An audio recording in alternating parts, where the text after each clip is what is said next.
남유다의 요시야 왕의 개혁 이후에 그 아들들로 또 그 가문으로 이어지는 4명의 왕에 의한 통치는 22년 동안이었는데, 이 4왕들의 통치는 요시야 왕의 이 종교 개혁을 그야말로 전적으로 무너뜨리는 계악이었습니다. 그 4왕 중에 여호야긴을 제외한 3명이 형제죠. 모두 요시야의 아들들입니다. 하지만 그들 가운데 어느 누구도 아버지의 신앙을 물려받지 않았습니다. 여호아스 왕은 왕위에 올라서 석 달밖에 다스릴 수 없었습니다. 그는 그 짧은 기간에도 악을 행했습니다.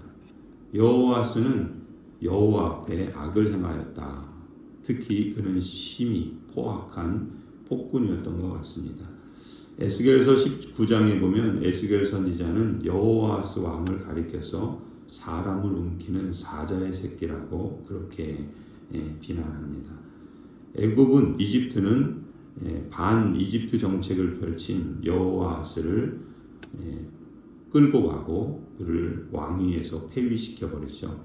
그래서 이집트 왕 느고는 여호아스를 하마 땅 림나에 가둬버리고 유다로 은 100달란트와 금 1달란트를 벌금으로 내게 합니다. 이집트 왕 느고는 유다의 왕을 감금한 것으로 만족하지 않고 이집트 땅으로 잡아가죠. 여호아스 왕은 결국 거기서 비참한 생을 마감할 수밖에 없었습니다. 이집트 왕 느고는 이제 여호아스를 대신해서 그 형제 가운데 엘리야김을 왕 위에 앉히죠. 역시 요시야 왕의 아들입니다. 그런데 이 애굽 왕 느고는 이 엘리야김을 왕위에 그가 앉히고는 그의 이름을 여호야김이라고 이름을 바꿔버립니다. 그래서 여호야김은 이제 이집트의 눈치를 볼 수밖에 없겠죠. 그래서 친애굽 정책을 핍니다. 이러한 여호야김은 유다의 왕이라기보다는 그야말로 이집트의 앞잡이 노릇을 합니다. 악한 왕이죠. 여호야김은 11년 동안 다스렸는데 그 역시 여호와 보시기에 악을 행합니다. 예레미야 27장을 보면 이 당대의 예레미야 선지자는 이 여호야김 왕이 애굽을 쫓지 말라, 이집트를 따르지 말라, 바벨론을 쫓으라 이렇게 조언을 하지만 완전히 무시하죠.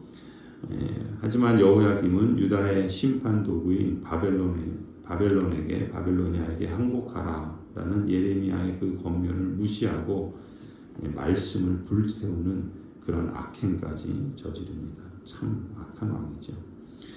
오늘 본문 6절에도 보면은 결국 주전 605년에 바벨론의 느부갓네살 왕이 유다를 침략합니다. 첫 번째 침공이죠. 이때 이 악한 이 여호야김 왕은 쇠사슬에 결박돼서 바벨론으로 끌려갑니다. 감옥 신세를 지는 거죠. 이때 다니엘과 세 친구들 같은 남유다의 귀족 그리고 그 자제들도 바벨론의 1차 포로로 끌려가게 되죠. 그리고 7절에 보면은 여호와의 성전에서 거룩하게 성별되어 사용하던 성전 기구들마저 바벨론 왕 느부갓네살이 다 훔쳐갑니다. 그리고 우상의 신당에 그 성물들을 두게 하는 그야말로 끔찍한 수치를 당하죠. 이방 우상들이 무속이 그야말로 성전을 짓밟아버리는 그런 일을 이 여호야김 왕이 행했던 것입니다. 하나님 앞에 성별된 사람이든 또 성별된 기구든 원래 있어야 할 자리에 있지 않으니까 더 이상 그건 거룩하다 할 수 없겠죠. 하나님의 사람이 하나님께 구별되지 않고 순종하지 않으면 하나님의 사람이 아닙니다. 부끄러운 것이죠. 성별하여 쓰임받던 기구는 더 이상 거룩한 것이 아닙니다. 하나님을 예배하는 기구가 아니라 그저 우상을 예배하는 그런 흉물로 전락하는 것이죠. 여호야김 왕의 뒤를 이어서 여호야김의 아들인 여호야긴이 왕이 됩니다. 여호야긴이 8살에 왕이 돼요. 그리고 불과 석 달 열흘 동안 100일 동안 다스립니다. 9절에 보면은 이 여호야긴 왕도 여호와 보시기에 악을 행하였다. 하나님 앞에 올바른 일을 행하지 않았다. 이 8세 된 어린아이가 왕이 돼서 100일을 통치했는데 이 아이가 뭘 안다고 여호와 보시기에 악을 행했는지 모르겠습니다. 부전자전 보고 들은 것이 악을 행하는 밖에 없는 것이죠. 그러니 그 입에서 나오는 말과 그 행위가 하나님을 기쁘시게 할 만한 것은 눈에 찾아볼 수도 없는 그런 악을 행했던 것입니다. 남유다의 언약 백성들의 모습이 이렇게 참담했던 것이죠. 결국 유다의 마지막 왕 20번째 시드기야도 12절에 보면 왕이 되는데 그 역시도 하나님 보시기에 악을 행하였다. 그래서 선지자 예레미야가 여호와의 말씀을 전하고 권면해도 그 앞에서 겸손하지 않았다라고 평가합니다. 오히려 목을 곧게 하고 마음을 바위처럼 굳어버려 완악하게 해서 결국 이스라엘 하나님 여호와께로 돌아오지 아니했다. 이렇게 성경은 기록하죠. 역시 시드기야도 하나님 보시기에 참 악한 그런 왕이었습니다. 결국 이렇게 남유다는 멸망으로 치닫게 되고 오늘 본문이 말하는 것처럼 도저히 고칠 수 없는 그런 지경에까지 이르게 되죠. 그래서 하나님께서 친히 이방의 왕을 들어서 이 하나님의 백성들을 다 치십니다. 잔인하게 젊은이나 늙은이나 여자나 남자나 아픈 사람이나 건강한 사람이나 가리지 않고 하나님께서 친히 자신의 백성을 이방 왕의 손에 넘겨버리십니다. 그리고 바벨론 왕은 하나님의 성전 안에 있는 크고 작은 기구들, 성전 안에 있는 보물들, 그 모든 귀한 것들, 그 거룩한 것들을 다 훔쳐가고 그리고 이제 남아있는 것은 성벽은 헐어버리고 성전은 불살라버리고 궁궐은 다 폐허가 된 채 다 부숴버리는 그런 끔찍한 일들을 당하게 되죠. 그리고 칼에 맞아 수많은 사람들이 죽게 되고 또 살아남은 사람은 그나마 노예로 끌려가서 바벨론에서 노예 생활을 하지요. 하나님의 언약 백성들이 이렇게 망할 수도 있구나. 이렇게 처참하게 무너질 수도 있구나. 하나님께서 수많은 선지자들을 보내서 과거의 역사를 되짚어보며 그들이 범한 악행들을 청산하라고 그렇게 선포하였음에도 불구하고 오히려 더 악을 행하고 더 악한 길을 가는 그러한 왕과 그 백성들을 이제 도저히 하나님께서 참지 않으시고 그들을 이방의 왕의 손에 넘기신 것입니다. 이러한 역사는 우리에게도 반복되고 있죠.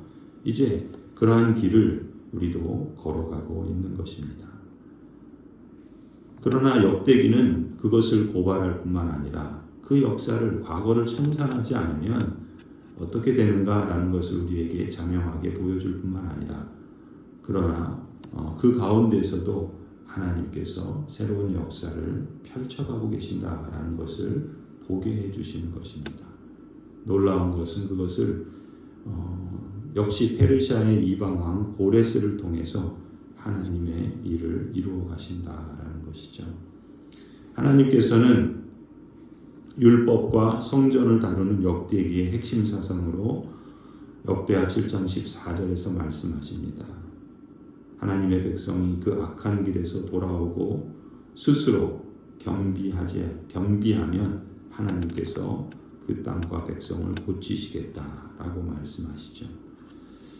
비록 남유다의 대부분의 왕들은 이러한 말씀을 따라 행하지 않았기 때문에 결국 망하는 길을 걸어갔지만 그러나 그럼에도 불구하고 22절에 보는 것처럼 여호와께서 예레미야 선지자의 입으로 선포하신 말씀을 이루시려고 페르시아 왕 고레스의 마음을 감동하시고 또 그에게 조서를 전국에 보내어 하나님을 섬기는 백성들 가운데 하나님의 성전을 재건하고자 하는 그러한 백성들을 이스라엘 땅으로 돌아가서 성전을 지어라, 하나님의 성전을 건축하라 라고 명령하게 하십니다.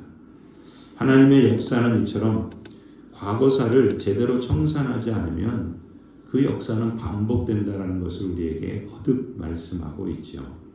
오늘 우리가 이 시대를 살아가면서 지난 과거에 대해서 제대로 청산하지 못한 결과들이 얼마나 더 심각하게 나아갈 수 있는지를 우리는 실감했습니다. 그리고 그러한 역사는 이제 새로운 역사를 맞이하여 새롭게 펼쳐가고 있는데, 과거에 발목 잡혀 있으면 결국 끊임없는 그러한 고통과 아픔만 반복되겠죠. 그러나 이 역사를 제대로 청산할 때 새로운 역사가 일어날 것입니다. 그리스도인에게서는 역사를 통해서 배울 뿐만 아니라 성경을 통해서 배워야 하지요. 하나님께서 어떻게 하나님의 역사를 이루어 가십니까? 죄를 청산하지 않고 묻어두고 감추고 숨기고 모른다고 하고 해서 덮어줄 일이 아니죠. 죄는 반드시 처벌을 받아야 됩니다. 그리스도께서는 죽으셔야만 했죠. 그리스도께서는 그냥 덮어주신 게 아닙니다. 없는 것처럼 그냥 감추신 게 아니죠. 하나님께서 죄악된 인생이 그것을 덮어버리고 숨기고 부인하고 저주하니까 하나님께서 친히 그 모든 죄의 값을 친히 담당하셨습니다. 그렇게 해서 구원을 이루신 하나님의 역사, 하나님께서는 이 영적 역사를 이렇게 펼쳐가시는데 정작 하나님의 백성들은 그 죄에 대해서 회개하고 돌이키고 또 그것을 청산하려고 하지 않고 덮어두고 무지하고 오히려 그 길을 따르는 그러한 악행을 행하게 되지요. 그렇게 될 때 결국 남유다의 역사는 오늘 우리에게도 반복될 것입니다. 하나님께서 이루어 가시는 역사 속에 예루살렘을 다시금 재건하시고 하나님의 온전한 백성들, 남은 자들을 통해서 하나님의 역사는 이어질 것입니다. 그리고 그러한 역사 속에 하나님께 온당하게 합당하게 역대하 7장이 말하는 것처럼 그 악한 길에서 돌아오고 스스로 겸비하는 참된 언약 백성들만이 영원한 하나님 나라에 도달하게 될 것입니다. 역대기를 통해서 우리에게 들려주시는 하나님의 지혜의 말씀을 우리가 듣고 또 하나님이 기뻐하시는 길을 선택하며 나아갈 수 있는 저와 여러분, 종교개혁의 그 진리와의 싸움을 진짜 진리를 따라 행했던 것처럼 우리도 그 길을 걸어갈 수 있기를 간절히 소원합니다.